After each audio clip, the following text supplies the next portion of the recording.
Senator Romney. Thank you, Mr. Chairman. Ms. Young, as you probably know, I was one of those that was part of the bipartisan negotiating team that put together the infrastructure bill.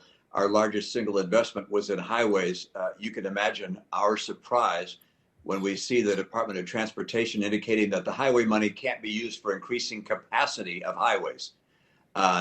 This direction flies in the face of our intent and our needs. I recognize there are some states that aren't growing and may not need additional capacity: New York, New Jersey, Delaware, Rhode Island, and so forth. But there are other states that are growing fast: South Carolina, Florida, my state of Utah, fastest growing state in the nation over the last decade. We need to increase the capacity in our highways, or we're going to not see the economic growth which we projected as being part of this bill. Could you please get back to me and other members of our bipartisan group on progress on this front and what the status will actually be? Senator, the ranking member has brought this to my attention today. I will absolutely look into this, and thank you for your work on that piece of legislation. Thank you. A broader topic, which is, well, I have a 6-foot chart in my office that looks at going back to 2000 BC, which looks at the coming and going of great civilizations over time.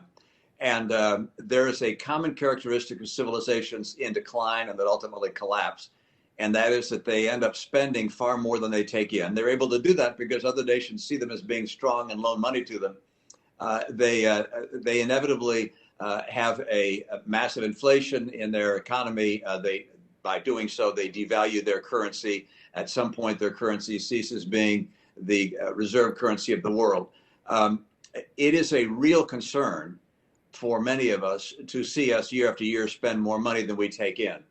And it is a precursor of economic calamity. Right now, we're seeing the economic impact being showered on the people of America that are suffering with very high rates of inflation. I was frankly alarmed that the numbers were not familiar to you and to your deputy director. The national debt is $29.9 trillion. It's not in the 30s. It will be.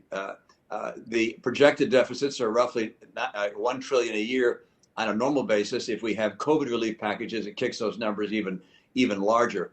This is an ongoing threat to our nation and to the well-being of our citizens, and has to be a priority for you and for the administration. I would note that about 1/3 of federal spending is the portion that's part of the budget that you work on, that we vote on. 2/3 is automatic, so-called non-discretionary: Medicare, Medicaid, Social Security, and interest. Contrary to what you indicated in your testimony, our interest rates have not been about the same over the last 30 years. They've come down dramatically and are now ticking back up. As a matter of fact, Bill Clinton called me after I lost my race back in 2012 and said his biggest concern was that interest rates going back to their normative level would take our interest payments to be even greater than our military spending. So this is a major issue that you need to focus on.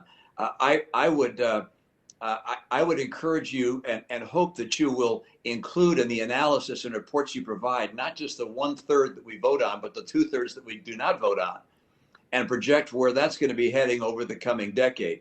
This will determine whether we're able to keep up with other nations of the world and maintain our lead as the hope and guide for democracy throughout the world. Will you make this a priority of your effort to see what the total spending is and to see how our entitlements are affecting what our total debt and total deficit will be?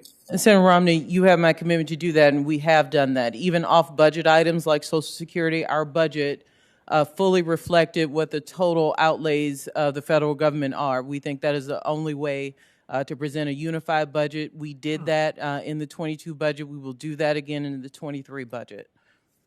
I very much underscore the importance of this for all of us.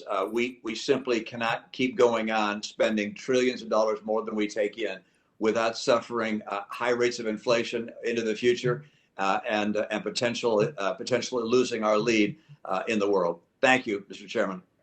Thank you, Senator Romney.